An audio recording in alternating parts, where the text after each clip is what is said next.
Hello, and welcome to the Godmother podcast. I am the Godmother, and I am so glad that you joined us today. Let me start by saying welcome, appreciate the support. If you're new, thank you for coming. Please like, comment, share, and subscribe. It will be greatly appreciated. To my returners,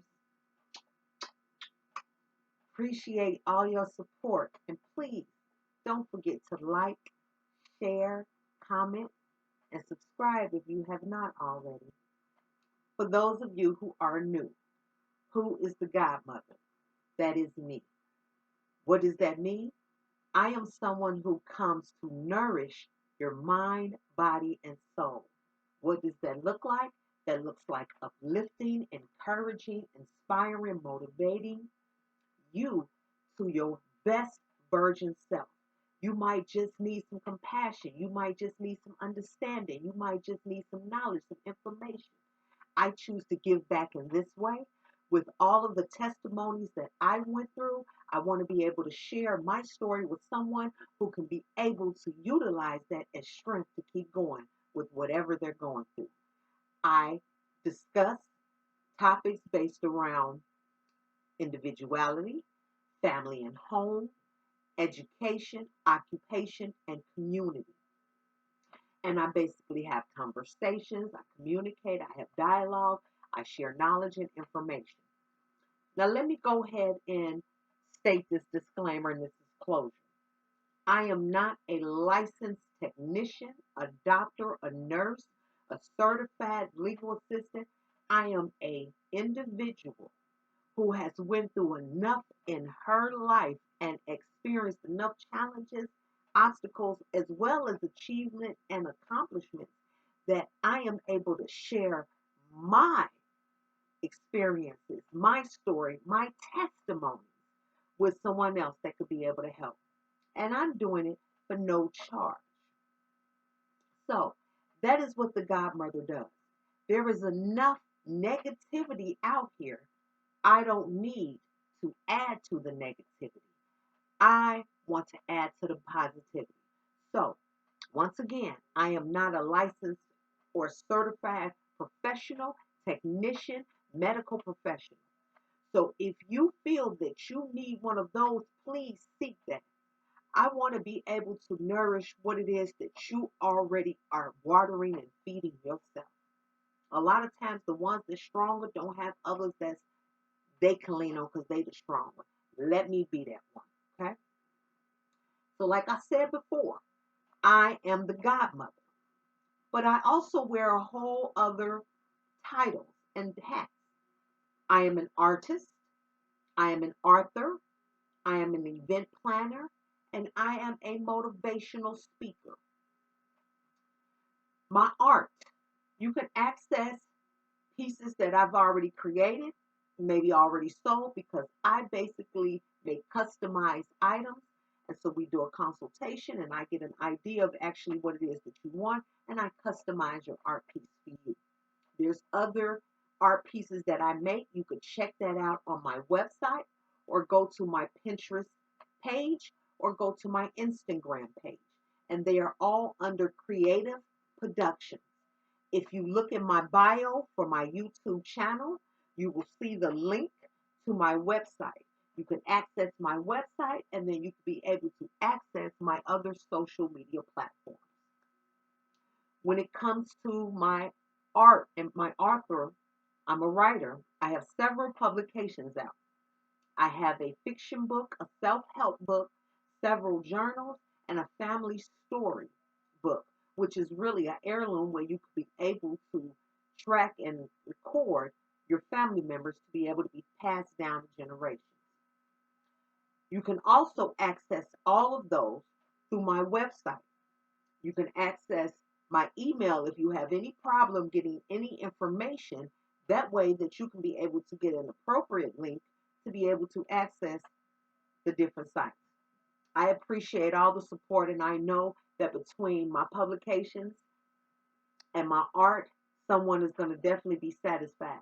My event planning Of course, you can reach out in consultation, check my website, and we can go from there. When it comes to my motivational speaking, well, this is where the godmother plays her part in, and this is what I do.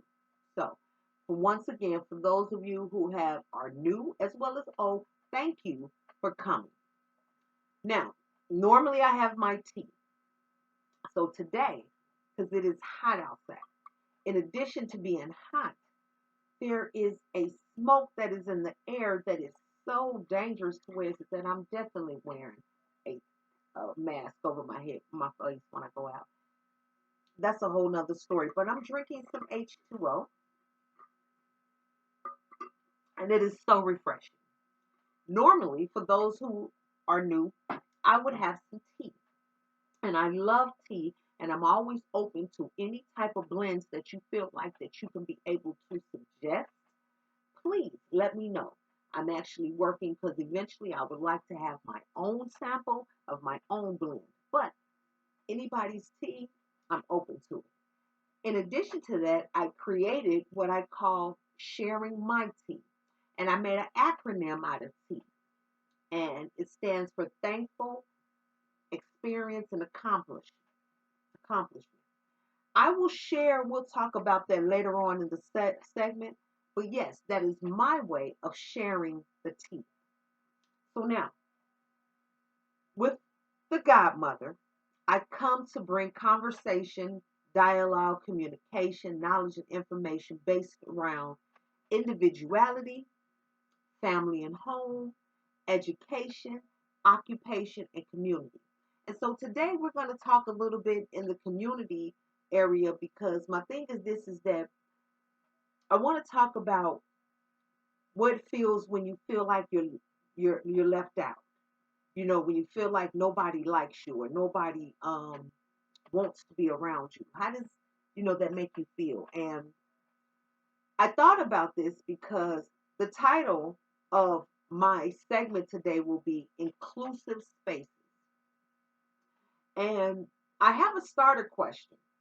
But the thing is this is that let me explain the inclusive spaces for those that may not know. It's one thing to go somewhere, but it's another thing to be wanted to be there. And it's another thing to feel that you're wanted there.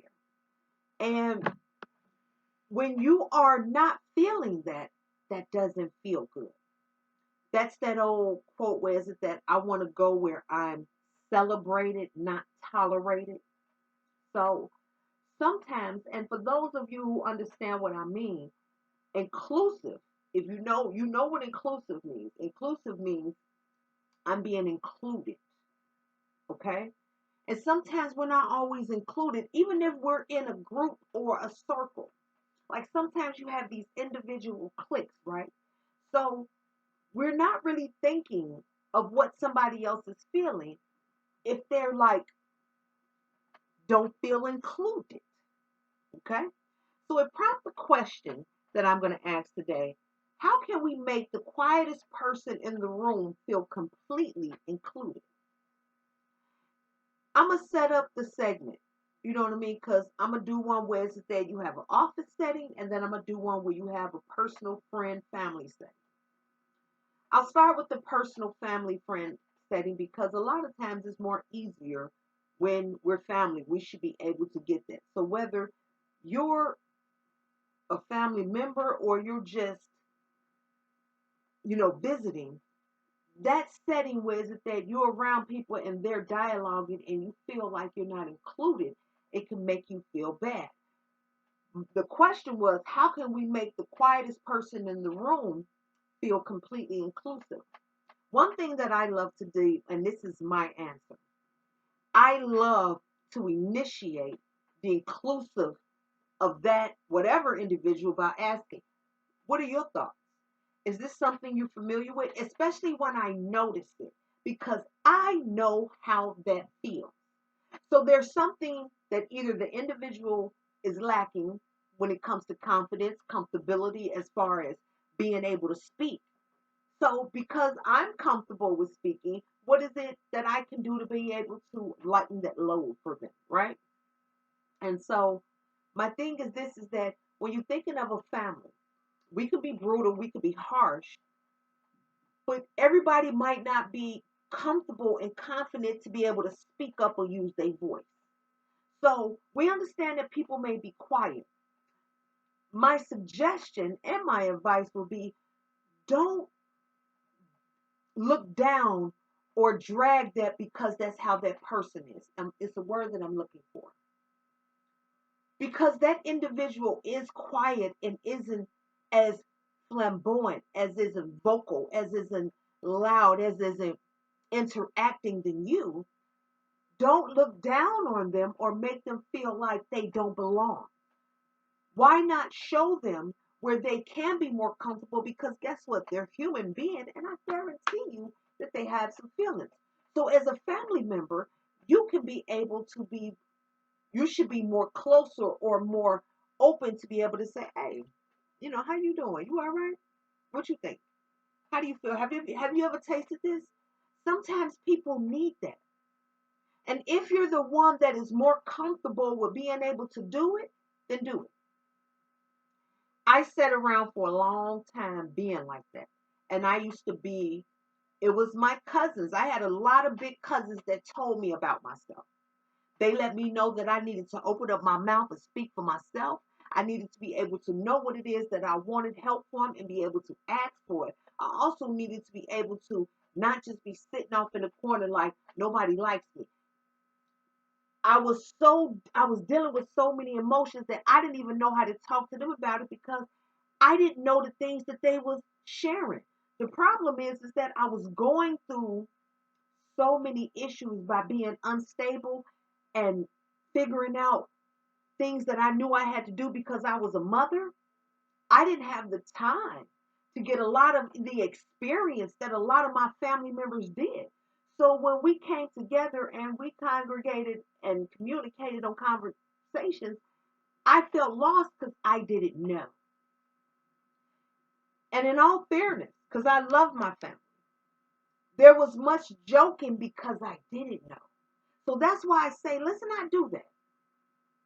Let's not joke because ones don't know what you know. But let's figure out a way, how can we bring and pull them in?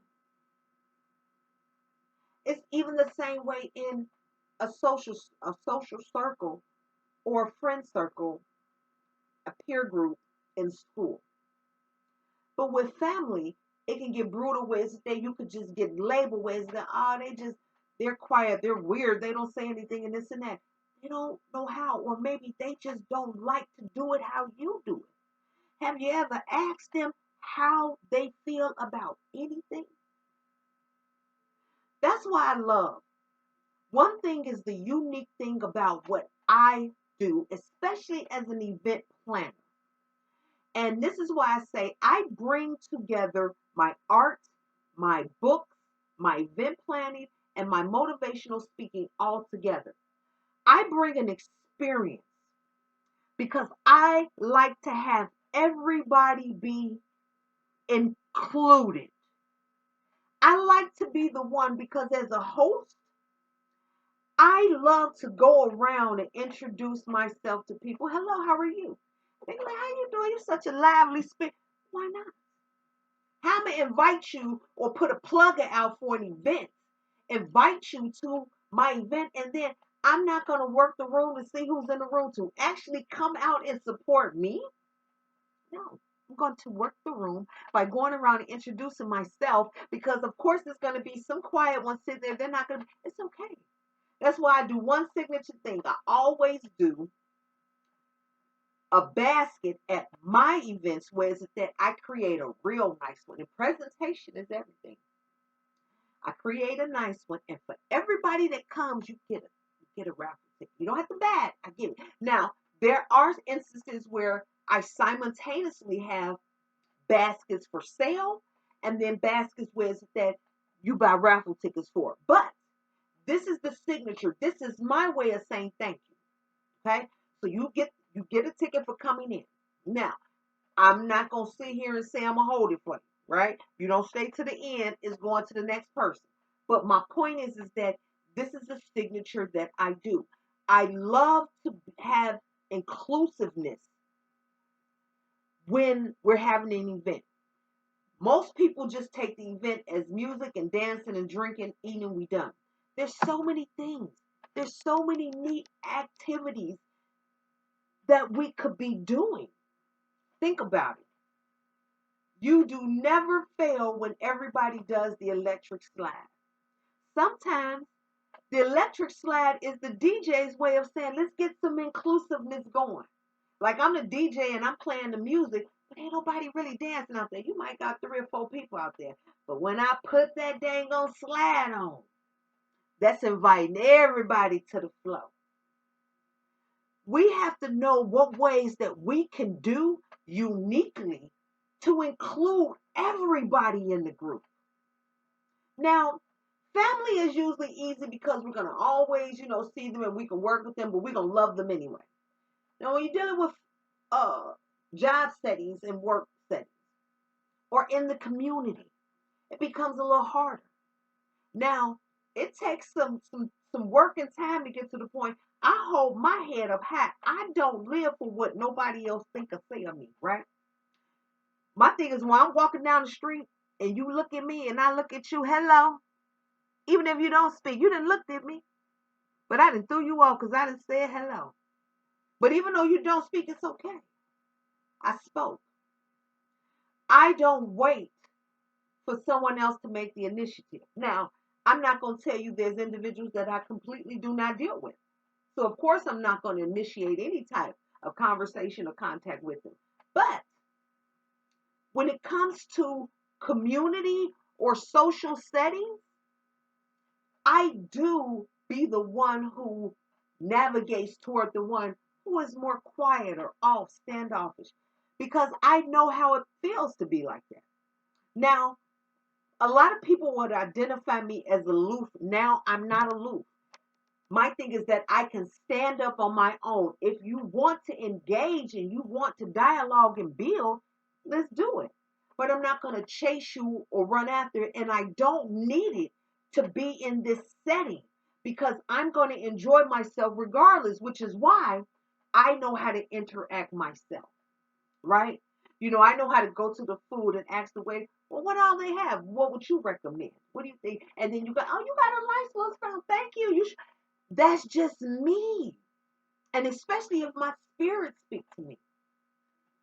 In the community, in workplaces, in social settings, yes, if an individual is not even comfortable to be open or vocal with their own family, you're going to definitely know you're going to have some quiet people in the group out in society. Do you huddle in your group and you make fun? That's not what we're supposed to do. But yet, that's what some of us do.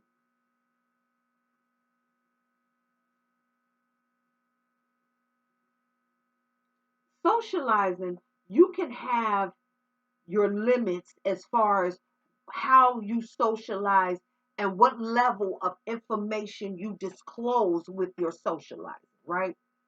You don't have to tell all of your business to socialize, okay?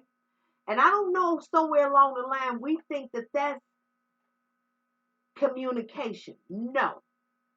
Gossip is not talk, it's not communicating, okay?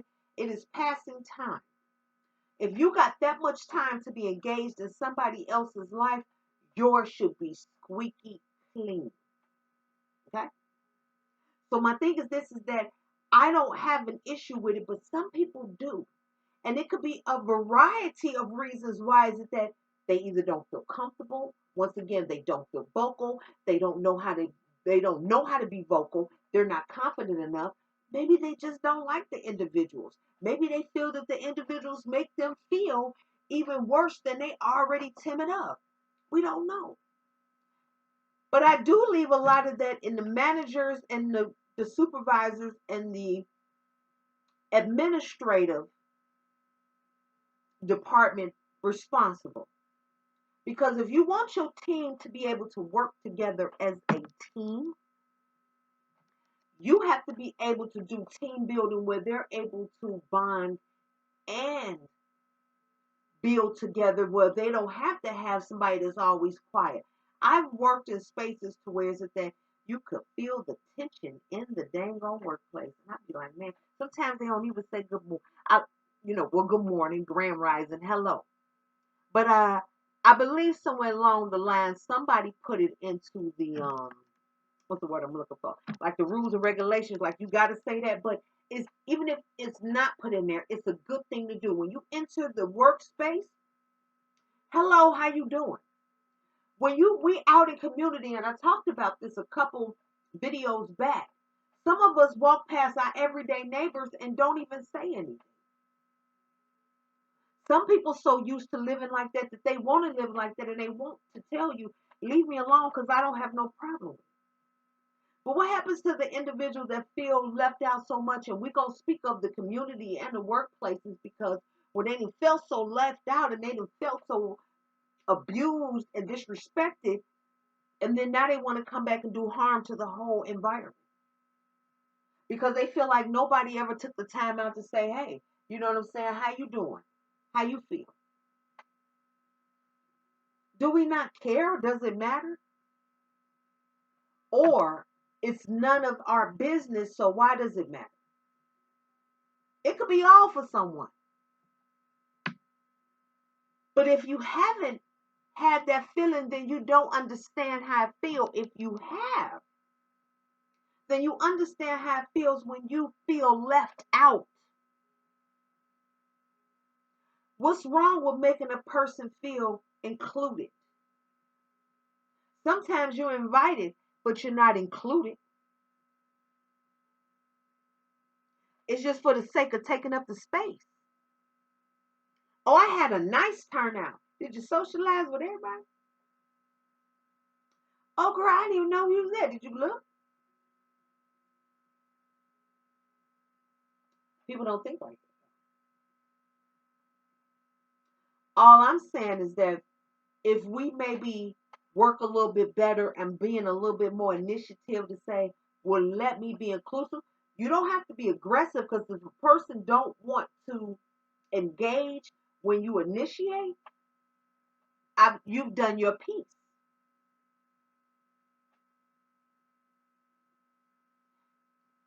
I understand those spaces a lot because I went through it. I honestly have to say that a lot of it was brought on by myself because I accepted the fact that I wanted to choose to be the victim instead of being inclusive myself.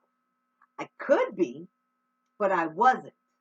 And when I learned that I had just as much capability to be inclusive as whoever the group setting I was around was, I started working on it. Now, there's many different group settings and cliques in our communities. We see them all the time.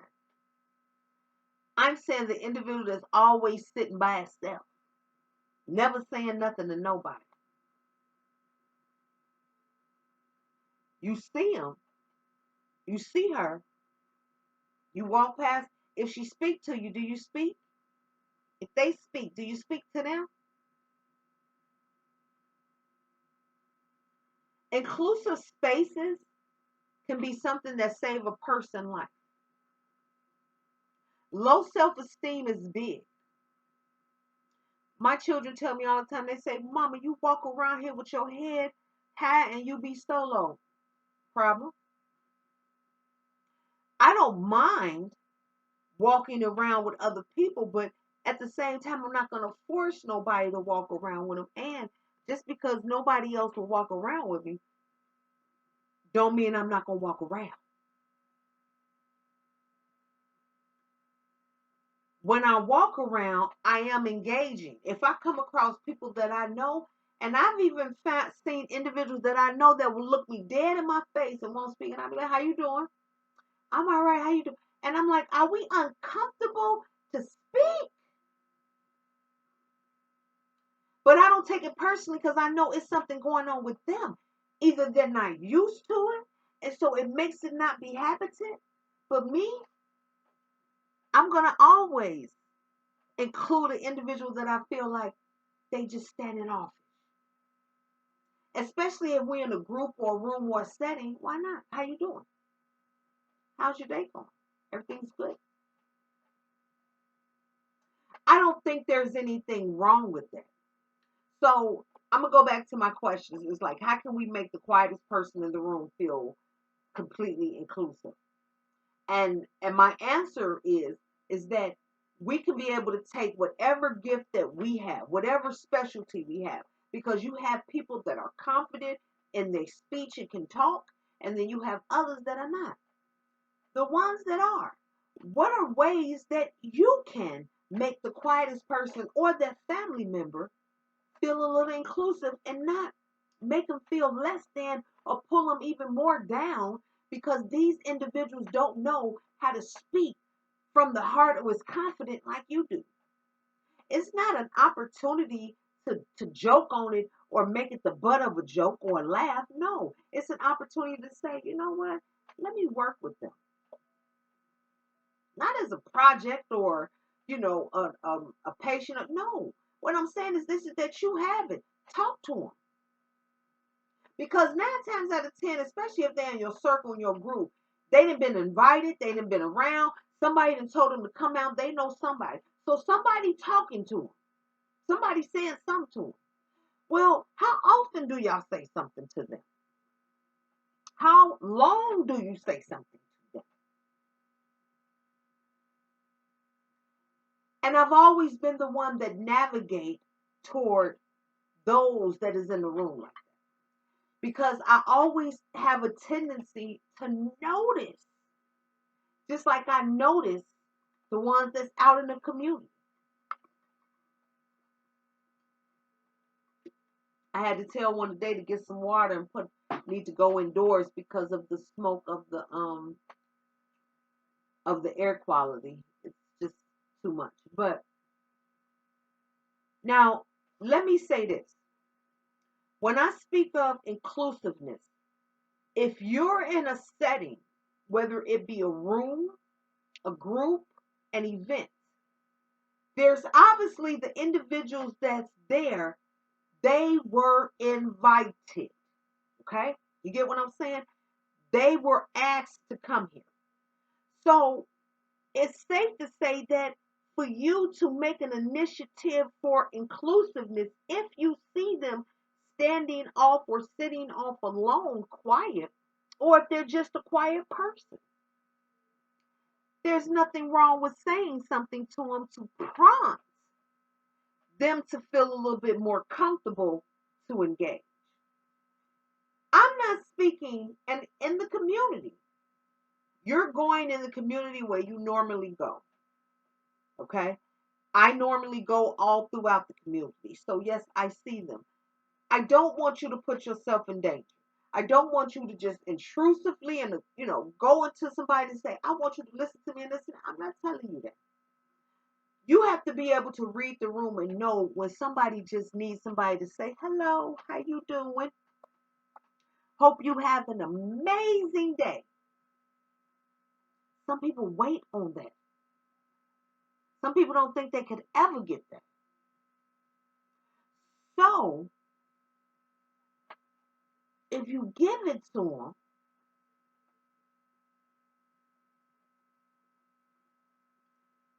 that'll make them feel good. And I say start with those family members that you see and don't talk, because we know we tend to like to make them the butt of the joke. All this, you know how it goes. Do we ever ask them how that really makes them feel? I'm pretty sure not too good.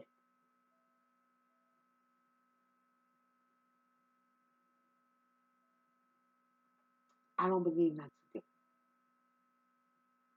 So that was my answer as far as, what would I do to make a person just feel more inclusive. I do that anyway. Now, I have us a little, you know what I'm saying, a little oral activity, and I want us to try it, okay? And basically, I want you to envision you in a setting, whatever setting that is, whether that's at a family gathering, whether that's at a workspace, whether that is a community meeting, whether that is at a community event, whether that is, whatever. Think about a place or a setting where you want to be at with a whole bunch of people. Okay? And what we're going to do is we're going to practice welcoming a hypothetical, newcomer to a community group meeting. Okay? Let's just say we're invited to the annual opening of this museum. And so everybody in the community came out. And you're at this event and you're going around and you're learning about all this different stuff about the community historically. And you see people having a nice time, and then you see this one individual is just sitting there, you know what I mean? They're looking around, and they maybe not know anybody. You sit for a minute and you wait to see is somebody gonna join them. Maybe they waiting on somebody. They went to go get some food, and you know what I mean, or maybe went to the bathroom. So you wait. Give about 5 minutes. They still sitting there, right? Nobody came back. Okay. Now 10 minutes. They still sitting there. You probably didn't work the room a little bit, came back. They still sitting there. Let's approach them. You can read it by saying, okay, you start with a simple greeting and gesture. Hello. How are you? I'm good. Thank you for asking. How are you? I am thankful and grateful. Thank you for asking. Are you enjoying the event? I am. I just moved in the neighborhood and I basically just stepped out. I didn't know what to do. I don't really know anybody. And I'm not really a talker, but I just wanted to come out and be with people. You come to the right place and you met the right person. That's why I said hello. There's so many different events that go on in this community. You can always come out and enjoy with us. This is a particular historical event, and it happens every year. Most of the individuals that come out, they are neighbors that have been in the neighborhood for years. They even have advertisements that show you and tell you about the different things that go on in the community. I encourage you to get one. Start looking through it and see what's amongst you. The alderman comes out, there's congressmen that comes out. You're more than welcome to come out. And then gradually start introducing yourself to different people. A lot of people won't know about you unless you introduce yourself to them. And as I stated before, welcome. I am the Godmother. And what is your name? Hi, I'm Angela. Hello, Angela. Nice to meet you. So now you know one person now. See how easy that is? I know you're probably saying, you do it easy. And I actually use the scenario as far as me because I had people do that to me. And so I'm thankful. I'm appreciative. We don't have enough of it, right? We don't have enough of individuals just showing some compassion to say, man, how you doing? Or, you know what I'm saying, you want to come work on this project with us? You want to come over? It's okay. We at work. Hey, you want to sit with us for lunch? We're going to such and such. Sometimes when we get up in our clique, we forget other people, and then the ones that's just not in y'all clique, it's like they're labeled like there's something wrong with them. No, we all a team. We pull together to come together to do this job. We work together, so I'm not that bad to work together, but you just want to stand off on me. Why are we like that? Don't force yourself on anyone, and don't allow yourself to force somebody on you. That's not what I'm saying.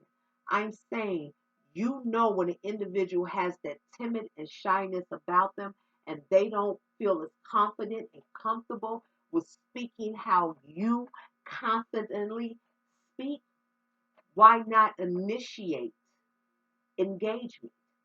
Everybody has a view and opinion. Start with asking them what theirs is.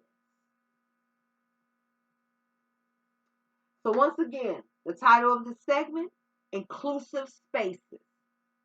The question is to how can we make the quietest person in the room feel completely inclusive? That is your job next time. See if you could do that. I would love to hear it in the comments. We did the oral activity. Practice welcoming, hypothetically, a new community member to the group. It's nothing wrong with sparking engagement, initiating conversation. Now, for those of you that are new, I had told you all earlier, I said, you know what? I do this. I sip on my tea and then I share my tea. And this is a part of my segment that I call Sharing My Tea, where I share my TEA, which is thankful and experience and accomplishment. And I do that, and as I said earlier, we drinking on H2O. It's hot. So I would rather drink H2O right now, but trust me, I do want me some cold iced tea. I love that southern iced tea, but nevertheless. So I'm going to start with my tea. What am I thankful for? Now, many of you may or may not know who your great great grandparents are.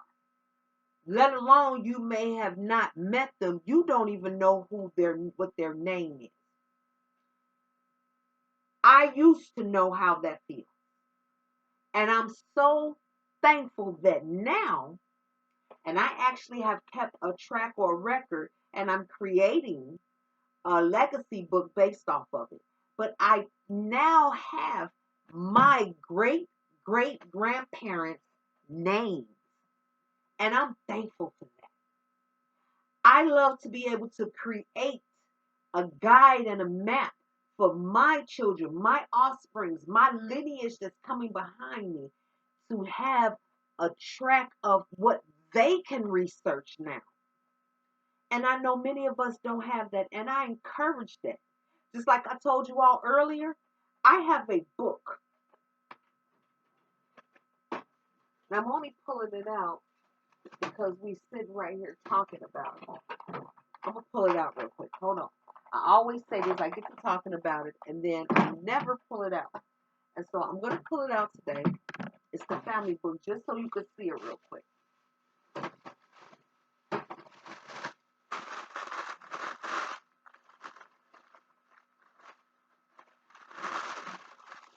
So this is the family book, okay? It is called Our Family Story. And it's not just blank pages, okay? The first pages is kind of opening up, and it says that. And then you have the second page where you could be able to, I love this little space right here where the book is. I think this would be a great idea to have each family member write their name like it's the title of the book on the book end. Okay, it's just me. But then you have this where you fill it out. It's all the information. You even have a space for pictures. And then you have these inserts, right? And it gives you the opportunity to be able to record all the family members that you come in contact with. And then you take this book, this is the heirloom. So, me and my family have started one. These are for sale.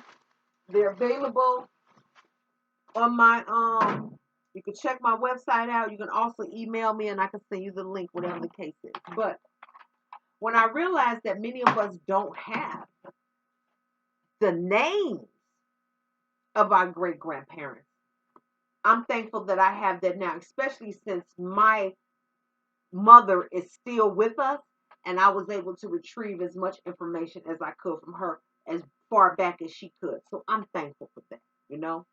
And for those of you that don't know, you got your elders in the building. Start asking them these questions and get that information. My experience, so I walked into a restaurant to pick up some food, and a woman came in not too long after me, and she had the most beautifulest tattoo on her leg. Matter of fact, I was admiring it because it said Wonder Woman, and it was drawn to me because I'm like, man, she had on red, but she was alluring in a way Not provocative, but it was like you could tell she had an energy about her. Now, I had most of her back, but I seen the tattoo of the Wonder Woman. And so when she turned around, I noticed she had the DNA tattoo on her arm. Now, some people don't know how DNA looks. I know how DNA looks because I do study, but you can look it up. Nevertheless, going back to you say, like inclusive, but my thing is this, I'm always sparking. If I see you looking beautiful, if I see you looking nice, I'm gonna tell you.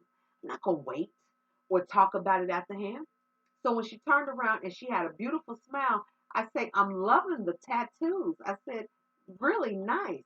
She said, thank you. I said, and is that DNA on your arm? She said, it absolutely is.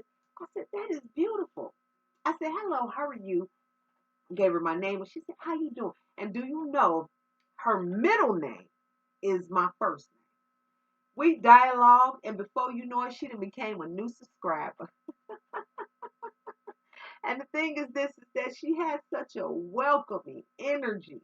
And I really appreciate it. And I take those moments, man, embrace them deeply because they mean something. But she had the Wonder Woman tattoo, and I could just tell, but it wasn't in an arrogant way. She carried a lot of weight attending to whatever she was tending to, and she's carrying it well. So that was my experience. My accomplishment, my thing is this, is that for those of you, and this is no knock to no one, I used to smoke cigarettes for 25 years. I have been clear of no cigarettes for almost a decade.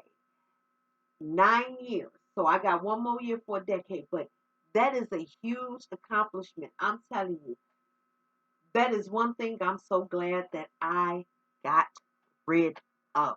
And my accomplishment, I stopped that habit. 9 years, no smoking cigarettes. And I feel amazing about that. Amazing. That is my accomplishment. And that is my tea. And I'm going to sip on my water. What's y'all tea?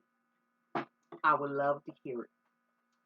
So now I'm going to get ready to get on up out of here. I done took up enough of y'all time. I thank y'all for joining me. Please, as I said earlier, like, comment, share, and subscribe if you have not. That is something that really I would appreciate. It helps get me into the algorithm. It helps me get circulating. I know that this message is meant for someone. I know that somebody out there needs somebody to be able to share the message with them like that so they can be able to be prompted within inside of them. This is part of my calling. This is why I understand what it means to be in inclusive spaces. Some people just don't know how to have these conversations, how to ignite or initiate these conversations, which is what I'm doing. I'm following my calling. And so maybe this message wasn't for you. Pass it to someone that you know that could use it. I want y'all to know I'm building over here. I know my how can I say it? The video and maybe the audio is not the best like I would want, but I'm working on it. I don't want anything to stop me from keep going. I can say, well, I'm not going to put no content out until I get the best stuff. No, I did that for many years. And believe it or not, I had the equipment in my hand and gave it away. And that's when I said, you know what? Let me start this now. So just imagine when I get my new equipment, it's on and popping. I'm talking, we're going to have a little dance. I'm going to have a little charcuterie board, have a little wine, and we're going to do it up. And I'm going to be like, yes, this how you do it. And we're going to be live. But I hope this has been helpful to someone. I thank you all for joining me. I thank you for taking the time out to watch my video. And once again, I ask you to share it with someone that maybe needs to hear the messages that I give. Until we come together again, I want you to be safe, be great, and have an amazing day on purpose. Until we meet again, have a good one.